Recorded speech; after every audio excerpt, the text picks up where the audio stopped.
Okay, welcome to my channel Maths with Mohanty sir. Children, in the last class we discussed how to find the median of your discrete frequency distribution and your continuous frequency distribution. What is the formula to find the median of a continuous frequency distribution? It was discussed in detail, and I am sure you must have understood how will you calculate the median, which is an important measure of central tendency. So today let us discuss the third measure of central tendency, that is mode. How to calculate mode of a continuous frequency distribution. Children, you already know what is mode. Mode of ungrouped data. It was there in class 7 as well as in class 9. So what is mode? If I ask you what is mode, you can easily answer. Sir, mode is that observation or score of a distribution in case of ungrouped data. You know how to calculate, how to find the mode of ungrouped data. But you do not know how to find the mode of your continuous frequency distribution. In case of ungrouped data or ungrouped frequency distribution, if someone asks you how to find mode, what is mode, you can easily answer. Sir, it is that observation which has maximum frequency, or the observation or score having highest frequency in a distribution is called the mode or the modal value. But in case the frequency distribution is continuous, so how to find its mode? Okay, so today let us discuss in this class how to find the mode of a continuous frequency distribution. What is the formula? See, in order to understand, it is very easy. Okay, in comparison to mean and median, it is very easy. The calculation of mode of a continuous frequency distribution is much easier than that of your mean and median. Okay, see. Now to understand what is the process, what is the algorithm, or what are the steps that is followed, what are the steps that they are followed to compute the mode or modal value of a continuous frequency distribution, let us discuss. See, suppose you are given a continuous frequency distribution, you see 0 to 4, 4 to 8, 8 to 12, all these classes are continuous classes and their corresponding frequencies are given. So how can we find the mode of this distribution? See, what is the first step? In this case, you see, you can find what is the value of n, no problem. By adding all these, you will get what is the value of n, 4, 10, 20, 32, 49, 58, 65, 70. There are 70 observations in this continuous frequency distribution. Okay. Now, see children, in order to find the mode of this continuous frequency distribution, what is the first step? Like in median, what I had said, to calculate the median of a continuous frequency distribution, it is our first job to find the median class, you see. Because the median of the distribution, continuous frequency distribution, it lies in that median class. Similarly, in case of mode, in order to find mode, we have to find a class known as modal class. So, if you find the modal class, okay, then mode of this distribution or the modal value of this continuous frequency distribution will lie in that modal class or class interval. Now the point is, you will ask me, sir, how to find the modal class? Yes. Now see, so the first step, see, in order to find the mode of a continuous frequency distribution, first we have to find the modal class. Now how to get the modal class? See, what is modal class? In order to find the modal class, look at the frequencies, you see. Look at the frequencies. If you look at the frequencies, you see which is the highest frequency. Look at the highest frequency from the frequency column. You find out which one is the highest frequency. See, 17. 17 is the highest frequency in this frequency column. Now this highest frequency 17 corresponds to which class or class interval? It is 12 to 16. That means, so here modal class, that means what I mean to say, modal class, what is modal class? Modal class is equal to the class interval having the highest or the maximum frequency.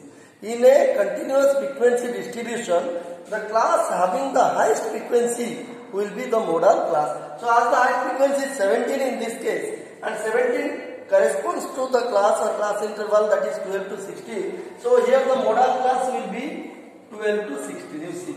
Okay, so the first step is now over. We found the modal class by looking at the highest frequency and looking at the class interval which corresponds to the highest frequency. Okay. Now after getting the modal class, look at which is the lower limit, you see. So here the lower limit, you see, lower limit of the modal class. Suppose it is L, denoted by L. What is the lower limit of the modal class? Clearly it is 12. You see. Now you encircle this one, highest frequency. You encircle the modal class also. So this is the highest frequency. See, 17 is the highest frequency. It corresponds to the class interval 12 to 16. So 12 to 16 is the modal class, and the lower limit is what? 12. Now look at. Now, what is the frequency? You see, what is the frequency of this class? It is 17. Now, which is the frequency preceding to this class? Look at the frequency preceding to the median class. Preceding means just before. You see, frequency preceding to modal class. Preceding to modal class.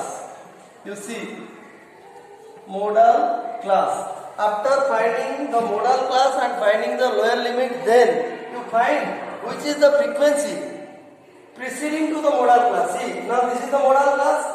This is the frequency of the modal class, and which is the preceding one? Preceding one is 9. You see, this is 9. So let us denote it by F1. See, denote the frequency preceding to the modal class. You see, frequency preceding to the modal class is 9. So let us denote the frequency preceding to the modal class by the symbol F1. Then F1 is 9. Okay. Then what is the frequency succeeding? I mean the next. So frequency, you see, succeeding to the modal class. Succeeding to modal class. You see, which is the frequency? Look at. This is the modal class. Which is the frequency succeeding to the modal class? It is 12. You see. Let us denote it by the symbol, suppose F2. See. F1 is the frequency preceding to the modal class. That means the frequency which comes just before the modal class. And F2. What is F2? F2 stands for, suppose, frequency succeeding to the modal class. Okay. Next to the modal class, what is the frequency? That is frequency succeeding to modal class. Suppose denoted by F2. Now, so what will be the value of F2 here? In this case, F2 will be 12. You see. Okay. So see, children. First we found the modal class. Okay. By looking at the highest frequency and the corresponding class or class interval, we can easily find what is the modal class of the continuous frequency distribution. After getting the modal class, you can easily find what is the lower limit. So L is equal to 12 in this case. Okay. Then after finding the value of L, then you find which frequency is preceding. Find the frequency which is preceding to the modal class. In this case it is 9. Let us denote it by F1. Okay.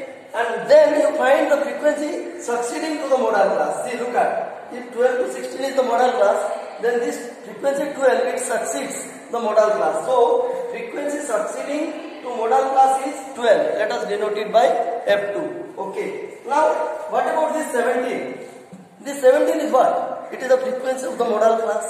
17 in this case is the frequency of the modal class. So, frequency of modal class, you see, it is very important.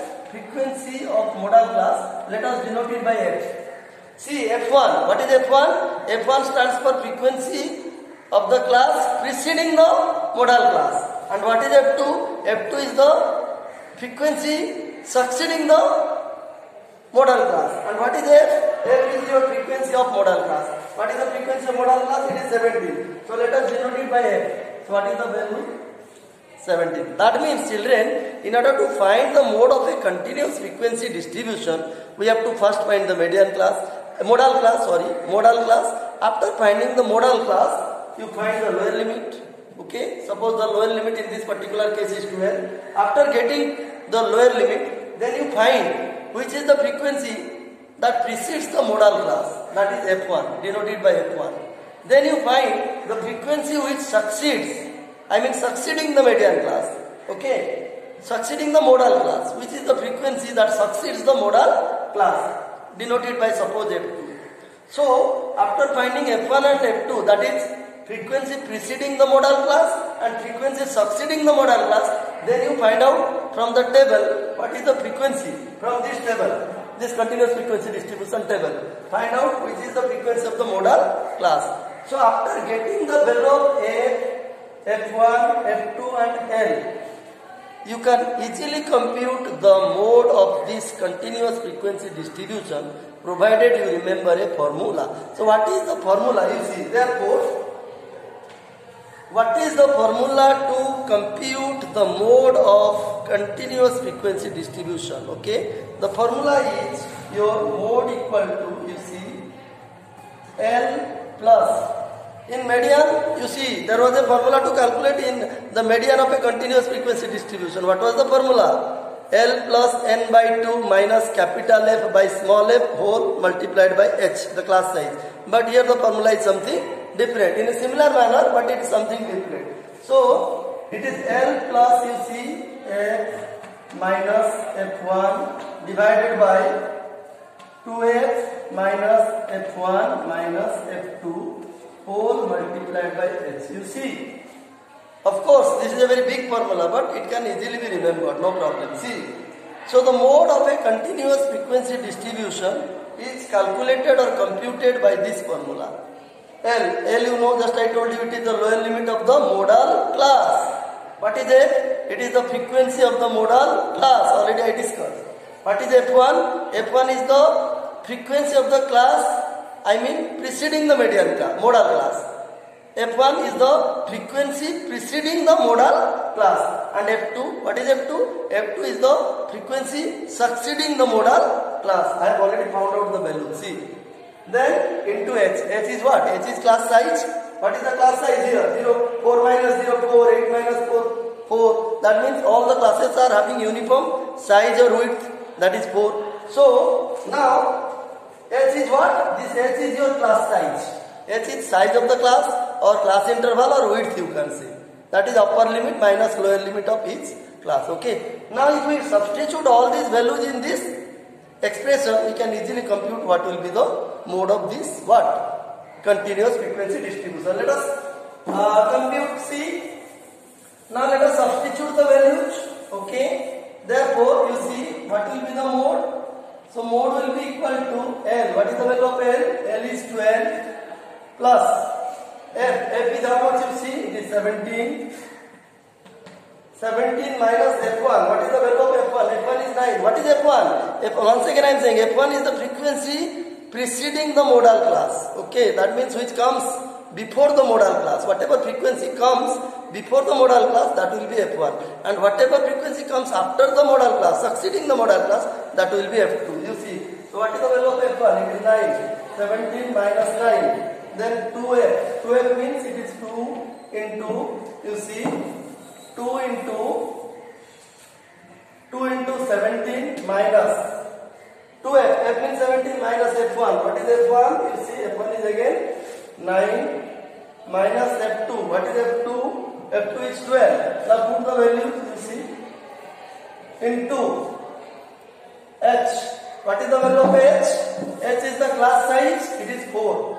H is the size of the class interval or the size of all the continuous classes is upper limit minus lower limit, which is 4. Now see, I substituted all the values of L, F1, F, F1, F2 and H in the formula for computing mean of a continuous frequency distribution. Now you simplify, it will be 12 plus 17 minus 9 is how much? 8.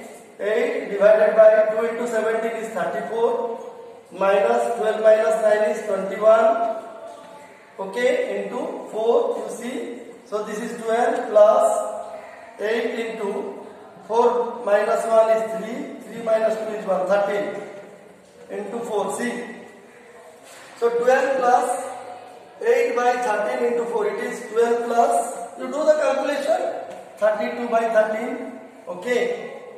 Now take the LCM, 13. 13 2 is 26. Carry. You do the calculation yourself. Okay, no problem. 13 2 is 26. 6 carry 2. 13 1 is 13 plus 2. 15 156 plus 32. So this will be equal to 6 2 is 8. 6 to 8. 5 3 is 8. It is 1. 188 by 13. Okay. 188 by 13. Now you divide the 2 and express it in decimal, it will be how much? 13 1 is 13, 6 is left, 5 is left. 13 1 is 13. You do the long division and find the answer in decimal. So 13 1 is 13, 5 and 8 it is 58. So 13 4. 13 4 is 52. What will be the remainder? It will be 6. Then 0. 13 4. Yes. Nearly 14.4 will be the 14.4. It will be the mode of the given continuous frequency distribution. So children, what did you notice here? To find the mode of a continuous frequency distribution, what we have to do? We have to find first the modal class. Okay, after locating the modal class, find the lower limit, then find the frequency preceding to the modal class, then frequency succeeding to the modal class, then frequency of the modal class, then you find the class size or width h, then you put all the values of L, F, F1, F2 and H in the formula. Your L plus what? F minus F1 by 2F minus F1 minus F2 whole multiplied by H, and then you compute. Whatever result comes, that will be the required what? Mode of that particular continuous frequency distribution. Children, I hope you understood how to find the mode of a continuous frequency distribution. I mean, what is the algorithm or what are the steps that are generally followed in order to calculate the mode of a continuous frequency distribution? I hope you must have understood. If you put the formula correctly, if you substitute all the values correctly, then it is not at all difficult for you to compute and find the exact mode of the what? Given continuous frequency distribution. Okay. Children, I hope you understood. What is mode? I mean, how to calculate the mode of a continuous frequency distribution using the formula which we read for the first time in class 10. Okay. So if you do few problems on this, you can easily understand. I mean, you will be easily able to apply the formula correctly in order to compute or calculate the what? Mode of a continuous frequency distribution. So children, with this, we completed all the three measures, calculation of all the three measures of what? Central tendency, that is mean, median and mode. How to calculate all the three measures of central tendency by different methods. We came to the end of all the calculation, I mean computation of all the three measures of central tendencies. Okay. So in the next class we are going to discuss about the graphical representation of data. Okay. What graphical representation of data is there? That is cumulative frequency curve or OG. What is that? We are going to discuss about cumulative frequency curve or OG. Okay, in the next class. Children, I hope whatever I discussed in this class you must have understood. If at all it is true, please hit the like button and subscribe my channel. Okay, thank you.